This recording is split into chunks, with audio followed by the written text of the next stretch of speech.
शारदा, शारदा, मेरे अंग वस्त्र कहाँ हैं? तुमने भी मौन व्रत धारण कर लिया? धन्यवाद प्रभु, धन्यवाद। अब मेरे घर में भी शांति बनी रहेगी। क्या है? तुम क्यों अम्मा की तरह सांकेतिक भाषा में बात कर रही हो? अम्मा क्या कम है?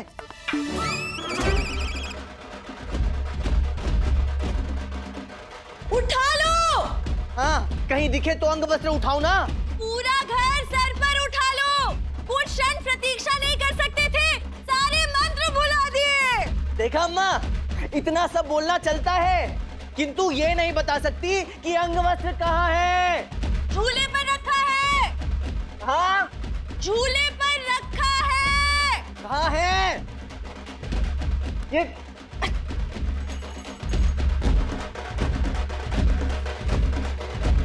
बाहर इतनी जोर जोर से ढोल नगाड़ों की आवाज आ रही है और अंदर आप इतनी जोर जोर से चिल्ला रहे हैं। क्या? ये ढोल नगाड़े कौन बजा रहा है? आज तो कोई पर्व त्योहार भी नहीं है। क्या उन ढोल नगाड़े वालों को अंदर लेकर आऊं? क्या कह रही हैं? बाहर जाके देखो कौन है। तुम्हारी ध्वनि तो उनसे भी अधिक है। मेरे नगर में शोर मचा रखा है। मैं अभी जाकर सबक सिखाता हूँ। आखिर मैं भी महाराज का विशेष सलाहकार हूँ। ध्वनि प्रदूषण फैला रखा है वहाँ उन लोगों ने और यहाँ इन लोगों ने।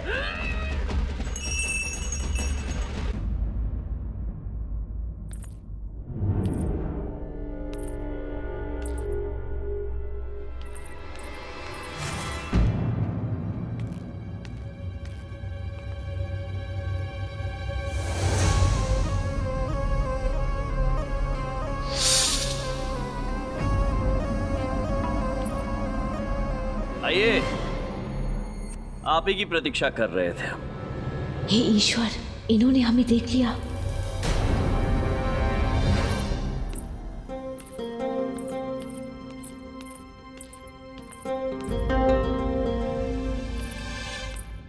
आपको ये कैसे ज्ञात हुआ कि हम यहाँ आए हैं?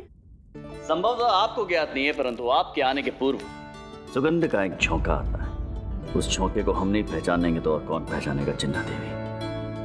स्वामी, आपके दरबार में जाने का समय हो गया है। हम आपका पसंदीदा रत्नों जड़ित हार दे देते हैं।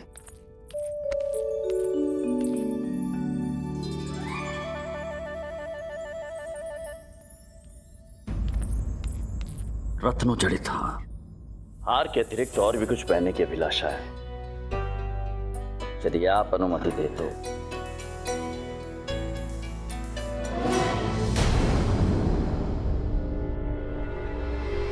महाराज, एक क्षण। कौन है वहां? कौन है? तुरंत सामने आइए। महारानी चिन्ना देवी, क्या बात है? महाराज, हमें ऐसा प्रतीत हुआ कि कोई है जो हमें देख रहा है। महारानी, ये हमारा कक्ष है। यहाँ पर आपके और हमारे अतिरिक्त और कोई नहीं हो सकता है। और हमें रात दरबार जाना है, विलंब हो रहा है। जी महाराज, आप शीघ्र ही तैयार हो जाइए। हम आपके लिए भोजन की व्यवस्था करते हैं।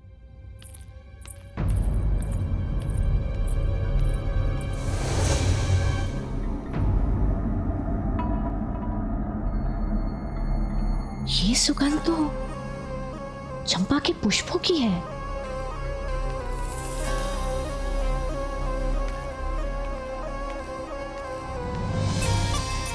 नहीं चंद्रकला, नहीं, नियंत्रण रखो। पुष्पों की सुगंध पर नहीं, अपने कार्य पर ध्यान दो।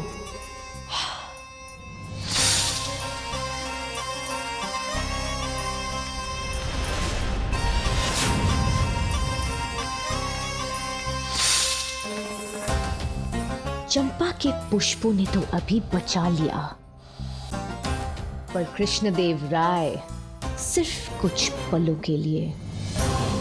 आज का दिवस तुम्हारे जीवन का अंतिम दिवस होगा, क्योंकि अब मेरे प्रहार से तुम नहीं बचोगे। विष ही शस्त्र है।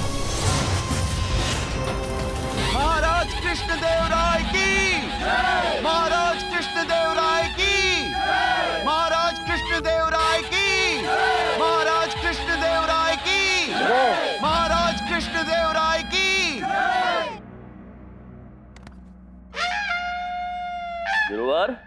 ये आप सभी ने अपने अपने मुख क्यों छुपाए हुए हैं? क्या बात है? मंत्रीवर कोतवाल, आप सभी के मुख क्यों छुपे हुए हैं? जी महाराज, वो मतलब महाराज वो मंत्रीवर क्या ये वो कर रहे हैं? पंडित रामकृष्ण कहाँ है? मैं यहाँ हूँ महाराज, क्षमा करें। प्रणाम महाराज। पंडित रामकृष्ण, आपने भी मुख छुपाया हुआ है? हाँ महाराज, वो विलम्ब से आए हैं इसलिए। ऐसा क्या कर दिया है आपने? मुख दिखाइए अपना। नहीं महाराज। दिखाइए पंडित रामकृष्ण अपना मुख। नहीं महाराज। पंडित रामकृष्ण अपना मुख दिखाइए।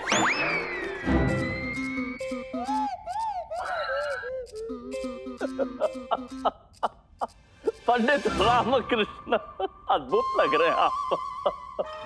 क्या हुआ? ये दशा आपकी किसने की? महाराज, ये दशा केवल मेरी ही नहीं, गुरुवर और मंत्रीवर की भी है।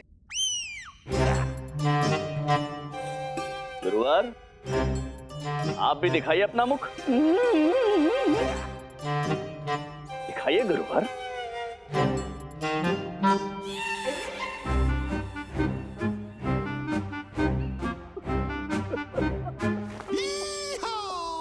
गुरुवर, आप का मुख तो टमाटर की भांति लाल प्रतीत हो रहा है। टमाटर, वो भी सड़े हुए नहीं, कीड़े की तरह। और धनी मनी आप भी।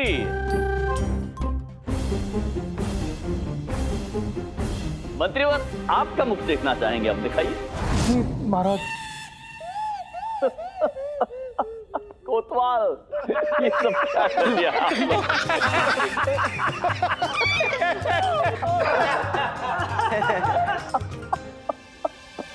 ये दुर्दशा आप सभी की किसने की है? क्या पता है महाराज। अब वो हुआ ये कि दरबार आते समय बाहर सड़क पर सौराष्ट्र से आए कुछ लोगों की टोली नाचते गाते हुए जा रही थी। अब जा रही थी और जाते जाते वे एक दूसरे पर रंग डाल रहे थे। अब डाल रहे थे तो अकस्मात उन्हें हम दृष्टिगत हो गए तो उन्होंने हमें पकड़ लिया। अब पकड़ लिया, ये कर दिया। अच्छा, उसके पश्चात क्या हुआ मंत्रीवर? महाराज, वो अब कह रहे थे कि होली का पर्व है, इसीलिए ये रंग लगा दिया। हाँ महाराज, वो आपसे भी मिलने को इच्छुक हैं, यदि आपकी आज्ञा हो तो। अवश्य, ऐसे रंग बिरंगी लोगों से हम अवश्य मिलना चाहेंगे। उन्हें राज दरबार में प्रस्तुत किया जाए। आइए।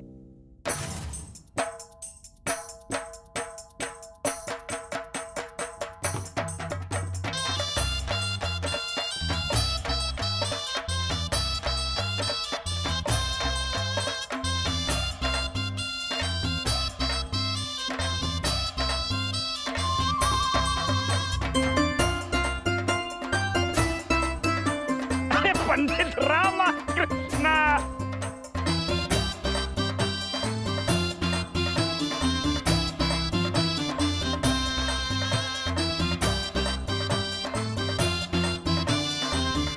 बहुत अच्छे पंडित रामकृष्ण। प्रणाम महाराज।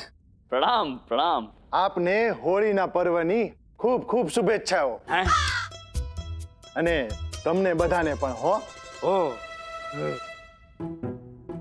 आपको होली के पर्व की शुभकामनाएं महाराज। अच्छा।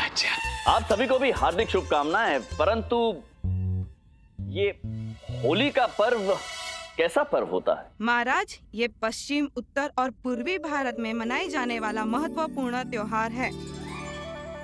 महाराज, ये सतयुग की बात है। राक्षस वंश में एक सम्राट थे, हिरण्यकश्यप। हिरण्यकश्यप भगवान विष्णु से बहुत द्वेष रखते थे, परंतु स्वयं उनके पुत्र प्रहलाद भगवान विष्णु के परम भक्त थे और हिरण्यकश्यप को ये बात अनुचित प्रतीत होती थी कि उनका पुत्र उनके शत्रु की भक्ति करता है। अतः हिरण्यकश्यप ने अपने ही पुत्र प्रहलाद का वध करने का निश्चय किया। ये तो अत्यंत रोचक कथा है। उसके पश्चात क्या होता है? हिरण्यकश्यप स्वयं को ईश्वर समझता था और कहते थे कि उनका पुत्र और समस्त प्रजा उनकी पूजा अर्चना करे। प्रहलाद तो केवल श्री विष्णु को ही अपना आराध्य मानते थे और उनका जाप करते थे।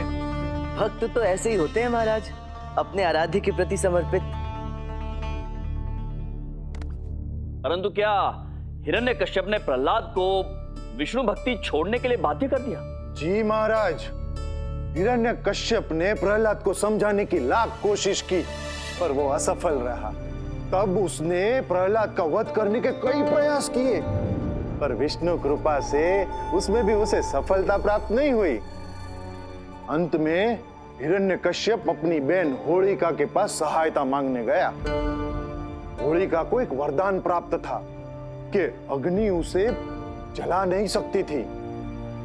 जब होलिका के समझाने पर भी प्रहलाद नहीं माने, तो होलिका प्रहलाद को अपनी गोद में लेकर चिता पर बैठ गई और चिता को अग्नि से प्रज्वलित किया गया। तो फिर वो प्रहलाद मान गए? जी नहीं गुरुवर, श्री हरे कृपा से प्रहलाद को तो कुछ नहीं हुआ। वो तो हंसते हुए भक्ति में लीन अग्नि से बाहर चले आए। परंतु होलिका, वो तो अग्नि में जलकर भस्म हो गई।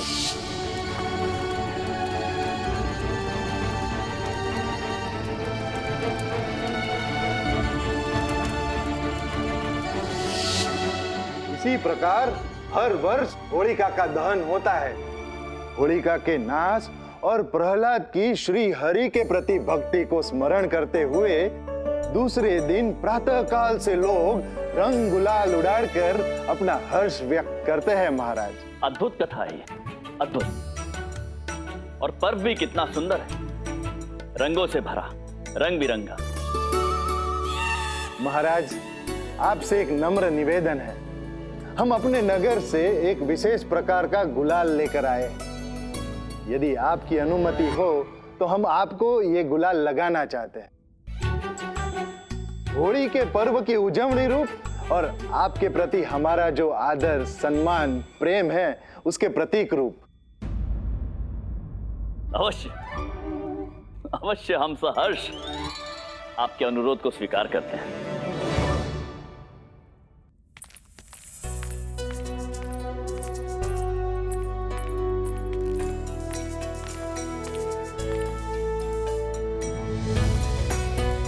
महाराज, हुई ना अभिनंदन।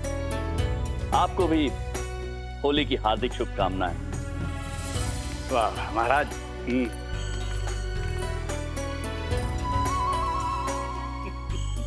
महामंत्री जी, महाराज, होली के इस पर्व पर सौराष्ट्र से आए हमारे मित्रों को हम कुछ भेंट देना चाहते हैं। जो आज्ञा महाराज। और आज हम ये घोषणा करते हैं कि विजयनगर राज्य में आज से एक नई परंपरा की स्थापना की जाती है।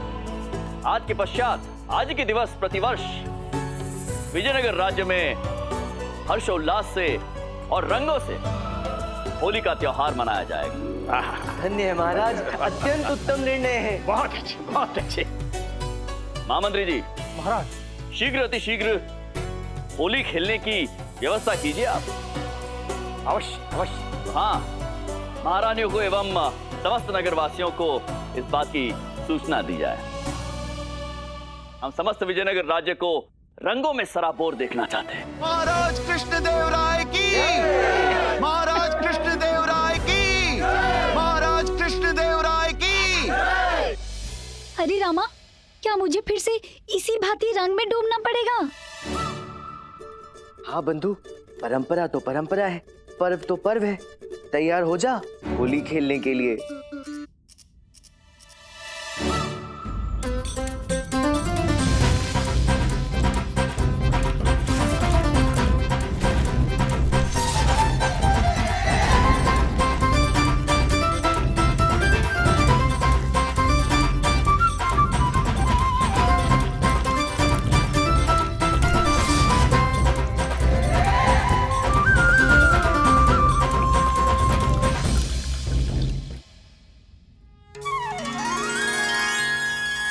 होली नामक पवित्र पर्व पर आपको हार्दिक शुभकामनाएं।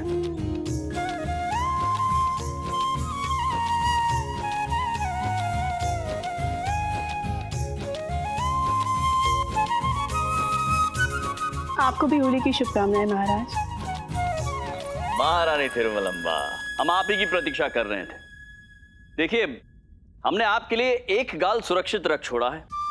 हमने महारानी चिन्ना देवी को हमारा दायां गाल छूने भी नहीं दिया है। देखिए महाराज, आप महारानी चिन्ना देवी से अपने दाएं गाल में भी रंग लगवा लीजिए, हम तनिक भी रुष्ट नहीं होंगे।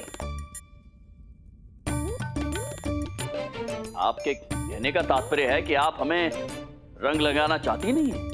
नहीं नहीं महाराज, रंग तो सभी लोग लगाते हैं, हम तो आपके लिए कुछ विशेष लेकर आए हैं। विशेष? महारानी तिरुमलंबा, जब भी हम आपके मुख से विशेष सुनते हैं तो हमें ईश्वर स्मरण हो जाते हैं। हे ईश्वर, रक्षा करना। बताइए क्या विशेष है इसमें? महाराज, हम रंग नहीं, रंगों से बनी हुई बर्फियां लेकर आए हैं।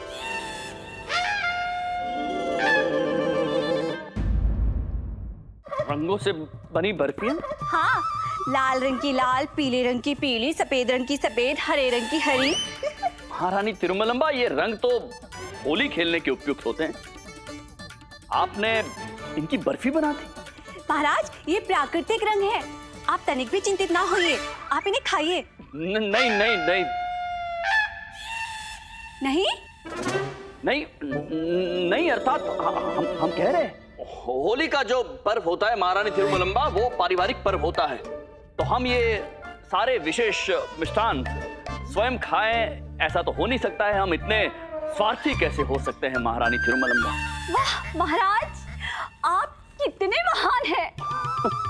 महान है नहीं महारानी तिरुमलंबा, बस आपका स्नेह है जो हमें महान बनने पर विवश कर देता है।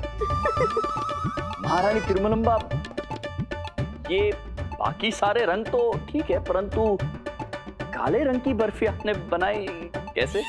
महाराज, हमने सभी रंगों की बर्फी बना ली, फिर सोचा काले रंग की तो बनी नहीं, तो बस थोड़ा सा काजल मिलाया और काली बर्फी तैयार।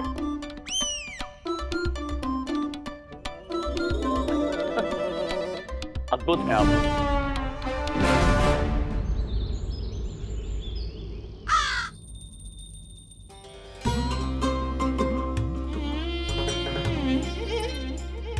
अरे कहाँ तो हम हमारी प्रिय सौदामिनी के साथ रंग गुलाल का स्वप्न देख रहे थे, और कहाँ ये वरुण माला, लगता है प्राण लेगी हमारे। अब बस करो वरुण माला, हो गया है ना, हम जाएं? रुक कर जाइए गुरुजी, अब कहीं भी नहीं जा सकते। गुरु माता, आप शुरू कीजिए कार्य अपना। स्वामी, अभी तो प्रक्रिया आरंभ हुई है, अभी तो गुलाबी रंग से सहस्त्र नाम अर्चना आरंभ हुई है, वो भी मात्र 100 बार, 900 बार तो शेष है। और स्वामी, हमने तो ये प्रण पूरे 7 रंगों से लिया है, 6 रंग तो शेष है अभी।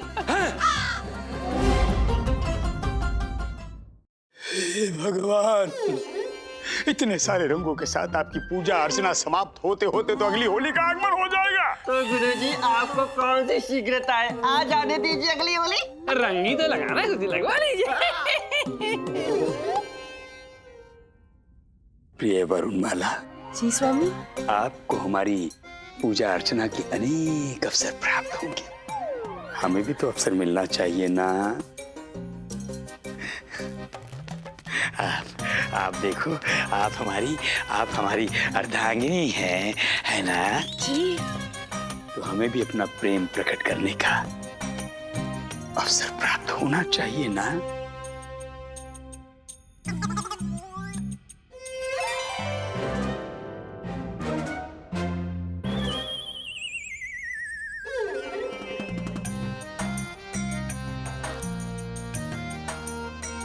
स्वामी, हम कृतार्थ हो गए। आपको होली की अनेक शुभकामनाएं प्रिय वरु। चलिए अब यहाँ से प्रस्थान कीजिए, वो महल में जाकर सबके साथ होली का आनंद जो लेना है। आइए ना, आइए। शारदा, मैंने कहा मैं रंग नहीं लगाऊंगा, अर्थात कदापि नहीं लगाऊंगा। अरे हम भी देखते हैं कैसे बचते हैं आप हमसे। अम्मा, हम तो लगा कर ही छोड़ेंगे। अम्मा, देखो लगाओ लगाओ, अब लगाओ। बिगड़ेल, निकम्मा, प्रेम विहीन। अच्छा, अम्मा कह रही है ना? नहीं, हम कह रहे हैं अगर आप में हिम्मत है तो आओ हमारे समक्ष, हम बताते हैं। तुम किसी भी विधि से प्रयास कर लो, मैं नहीं आऊंगा, अर्थात नहीं आऊंगा तो नहीं आऊंगा।